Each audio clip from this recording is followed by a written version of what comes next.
Hi guys, I'm Frank Yam and this is my accounting screencast assignment. Today I'll be discussing the topic of petty cash. To start things off, we need to understand what is petty cash. Well, petty cash is an amount of cash kept on hand by business to pay for minor expenditures such as postage, public transport fares and office supplies. The amount of petty cash funds will vary from business to business. In order to set up a petty cash fund, it involves three activities. First, we need to establish the fund. After establishing the fund, we then need to make payments from the fund. And finally, we need to replenish the fund. For establishing the petty cash fund, I first would have to write up a check with the amount that I would want to place in the account, in this case $100. By doing so, I will then cash the check out to receive the $100. This process is all recorded in the journal entry.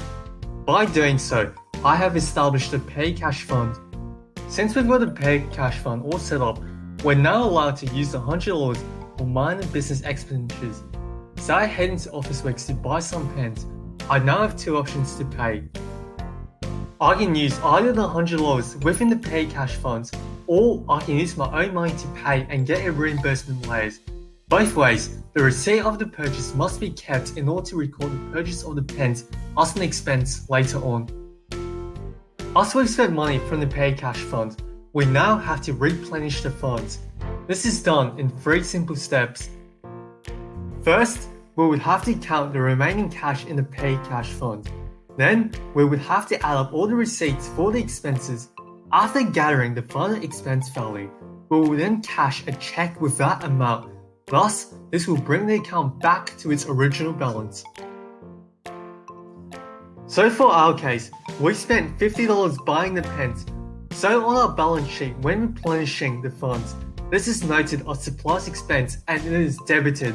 The remaining $50 of the petty cash fund is then credited.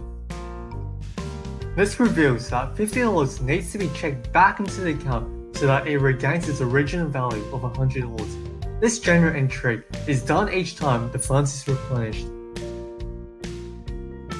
When replenishing a petty cash fund, cash over and short may occur. This just means there's a discrepancy between the total amount of receipts and the cash needed for replenishment. Cash over and short is a temporary account and may be recorded as a debit or credit balance depending on the situation.